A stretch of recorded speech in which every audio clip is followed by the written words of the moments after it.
नमस्कार दोस्तों, स्वागत करता हूं आपका एक और नई स्टोरी में। आज की जो हमारी स्टोरी है वो मुझे मेरे एक सब्सक्राइबर जिनका नाम रमेश है उन्होंने भेजी है। तो आइए इस स्टोरी को सुनते हैं रमेश के पॉइंट ऑफ व्यू से। लेकिन उससे पहले मेरी आपसे एक छोटी सी विनती है कि अगर आप इस स्टोरी को पूरा सुनोगे तो ही आपको मजा आएगा, और साथ ही आप हमारे चैनल पर नए आए हो तो चैनल को सब्सक्राइब कर लेना। तो चलिए बिना देरी किए बढ़ते हैं स्टोरी की तरफ। नमस्कार दोस्तों, मेरा नाम रमेश है। मैं हरियाणा के एक छोटे से गांव का रहने वाला हूं और मैं पेशे से एक ऑटो ड्राइवर हूं। पिछले लगभग 20 सालों से मैं अब ऑटो रिक्शा चला रहा हूं। दिन हो या रात मेरी ऑटो कभी भी खाली नहीं रहती। पर मेरे जीवन में एक रात ऐसी आई जिसने मेरी पूरी जिंदगी बदल दी। आज भी जब मैं उस बात को याद करता हूं तो मेरी रूह कांप जाती है। यह घटना लगभग आज से 2 साल पहले की है। दिसंबर का महीना था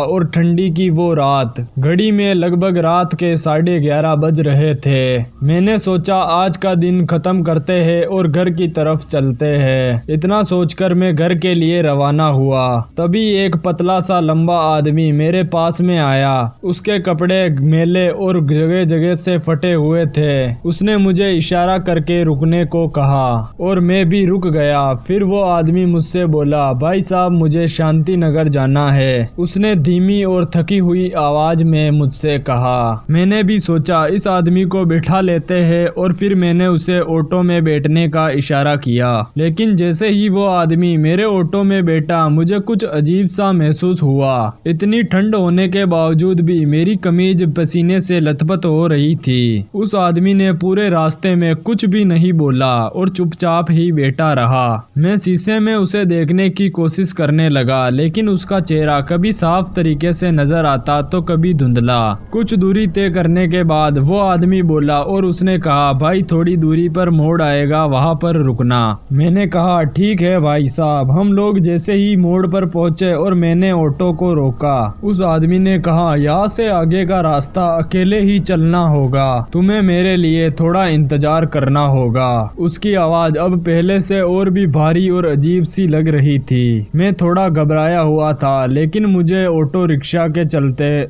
वहाँ पर रुकना पड़ा। उसने एक अंधेरे रास्ते की तरफ इशारा किया और कहा, मैं यहाँ पर जाकर आता हूँ, तुम थोड़ी देर के लिए यहीं पर रुकना। मैंने उस आदमी से कहा ठीक है भाई साहब। वो आदमी जैसे ही अंधेरे के तरफ गया वो अचानक से गायब हो गया और अब मैंने घड़ी को देखा तो रात के 12 बज चुके थे। चारों तरफ सन्नाटा ही सन्नाटा था। थोड़ी देर इंतजार करने के बाद मुझे दूर से एक औरत की चीखें अचानक से सुनाई देने लगी। मैंने डरते हुए उस दिशा में देखने की कोशिश की। अंधेरे के बीच से एक परछाई दिखाई दी जो धीरे धीरे करके मेरी तरफ बढ़ रही थी। वो परछाई उसी आदमी की थी, लेकिन उस आदमी का चेहरा अब पहले जैसा नहीं था। उसकी आंखें अब पूरी तरह से लाल हो चुकी थी और उसके होठों पर एक अजीब सी मुस्कान थी। वो आदमी धीरे धीरे मेरी ऑटो की तरफ बढ़ रहा था। यह सब देखकर मेरी हालत खराब हो गई और मैं डर के मारे कांपने लगा। तुमने मेरा इंतजार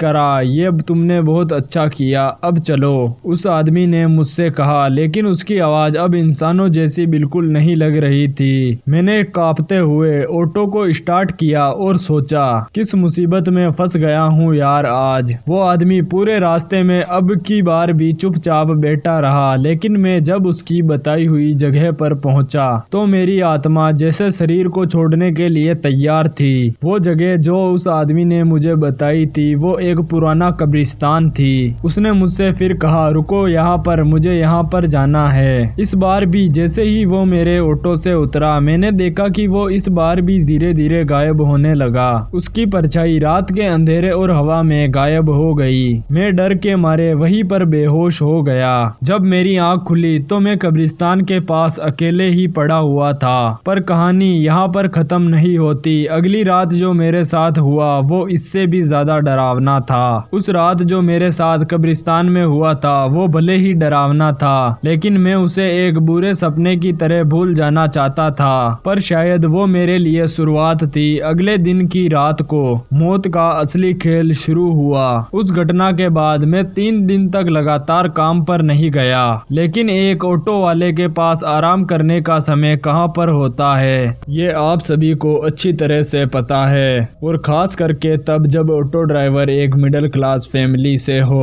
पैसे कमाने थे तो चौथे दिन में फिर से रात की ड्यूटी के लिए निकल पड़ा। उस दिन सब कुछ मुझे अब ठीक लग रहा था। रात के करीबन 11 बजे मैं अपने आखिरी सवारी के इंतजार में सिटी मार्केट के पास में खड़ा हुआ था। तभी पीछे से किसी ने धीरे से आवाज लगाई, भैया ऑटो खाली है क्या? मैंने पीछे मुड़कर देखा तो वही आदमी वहां पर खड़ा हुआ था, वही अपनी पुरानी फटी हुई कमीज और आंखों में अजीब सी गहराई। यह देखकर मेरी रूह कांप गई। मैं समझ नहीं पा रहा था कि क्या करूं। उसने कहा, मुझे फिर से शांति नगर छोड़ना है। मैंने घबराते हुए कहा, भाई मैं उस इलाके में अब नहीं जाता। उसने एक रहस्यमय मुस्कान के साथ अपनी जेब से 500 रुपए का एक नोट निकाला। ये लो और बस मुझे वहां पर छोड़ दो, बाकी सब मैं सामान लूंगा। पैसों को देखकर मेरे मन में लालच तो हुआ, पर मुझे मेरे मन में अभी भी डर था। पर ना जाने क्यों मैंने उस आदमी के हाथ से पैसे ले लिए और फिर अपना ऑटो स्टार्ट कर दिया। जैसे ही वो आदमी फिर से मेरी ऑटो में बैठा, मुझे फिर से वही ठंडक महसूस हुई। सारे रास्ते में उस आदमी ने कुछ भी नहीं कहा, लेकिन इस बार शांति नगर पहुंचने से पहले ही उसने एक सुनसान पुलिया के पास में रुकने के लिए कहा।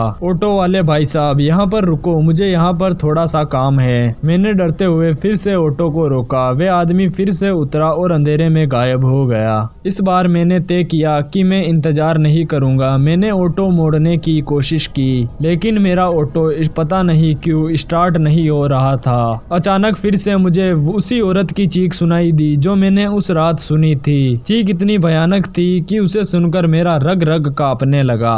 मैंने शीशे में देखा तो एक सफेद साड़ी पहने हुए औरत मेरी तरफ दौड़ते हुए आ रही थी। उसके लंबे बाल हवा में उड़ रहे थे और उसका चेहरा खून से सना हुआ था। मैंने ऑटो को जैसे तैसे करके स्टार्ट करने की कोशिश की, लेकिन वो औरत मेरे इतने पास आ गई कि मुझे लगा कि मैं मर ही जाऊंगा। तभी अचानक से वो आदमी अंधेरे से बाहर आया, उस औरत के सामने आकर खड़ा हो गया। तू अभी नहीं, तेरा वक्त अभी नहीं आया है, उस आदमी ने औरत से कहा। इतना सुनते ही वो औरत रुक गई और वो आदमी मेरी तरफ मुड़ा और मुस्कुराकर बोला, तू यहाँ से भाग जा, अगली बार फिर मिलेंगे। उसके ऐसे शब्द सुनकर मेरे हाथ पैर काम नहीं कर रहे थे। उसके बाद मैंने कभी भी रात में ऑटो नहीं चलाया। मैं ऑटो अब अक्सर दिन में ही चलाया करता हूँ। और भी ऐसी इंटरेस्टिंग कहानियाँ सुनने के लिए हमारे चैनल को सब्सक्राइब करें, और यदि आपके साथ भी कोई ऐसा भूतिया हादसा हुआ हो तो